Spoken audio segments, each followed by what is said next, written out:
Hello, my name is John Cassidy Rice. I am the author of Unlock the Power of Stories. Change your stories, change your life. So over the last few videos, we've been exploring goal setting. Now, as soon as you do any goal setting, a couple of things start to happen. One, you'll notice you've probably got a lot of information you have to learn quickly in a short period of time.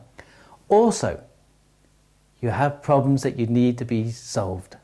Yes, you have problems that need to be solved. So I've come across one of the most powerful tools you can use to embed learning quickly and to solve problems. This is backed up by a lot of research, scientists, and there's multiple books out on this topic. It is such a powerful tool that if you're not doing enough of this, it will shorten your lifespan. Outrageous claims. So what am I talking about? I'm talking about sleep. So how can sleep help us learn? Now we instinctively know this. We say things, I need to sleep on this. How does sleep, what stage of sleep engages the learning aspect?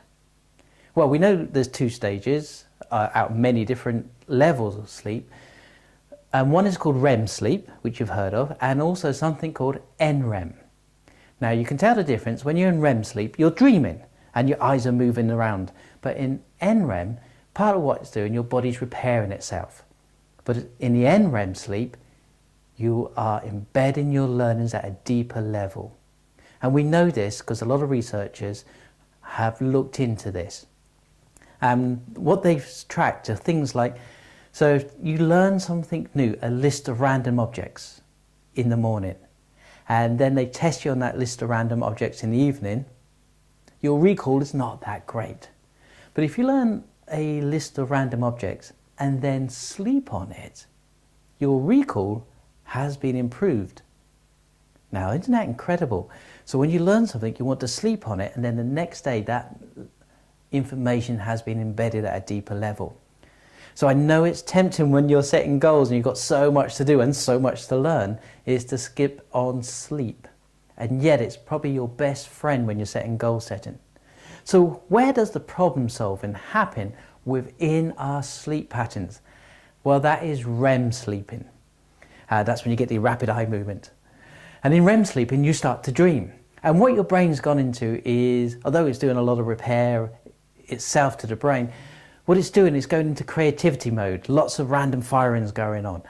And what it tends to do is take off the straitjacket of the logical brain that we utilize during the day and plays.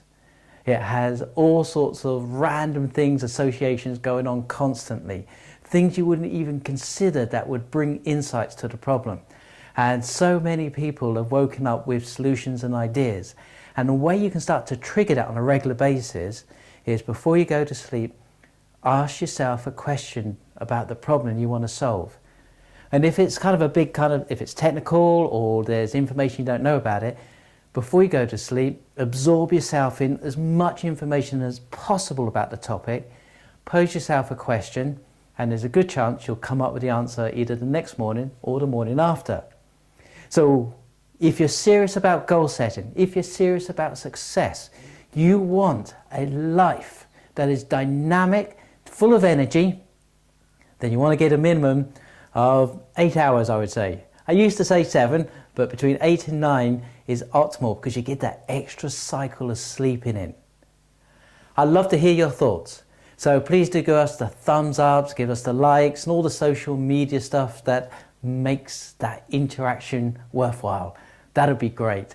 And if you've got any comments, please do give them below. Love to hear your insights and how maybe you've used sleep to solve problems, or you've noticed that sleeping really helps you if you're learning, and your stories will be most welcome. Till next week, have a great week and I'll see you then.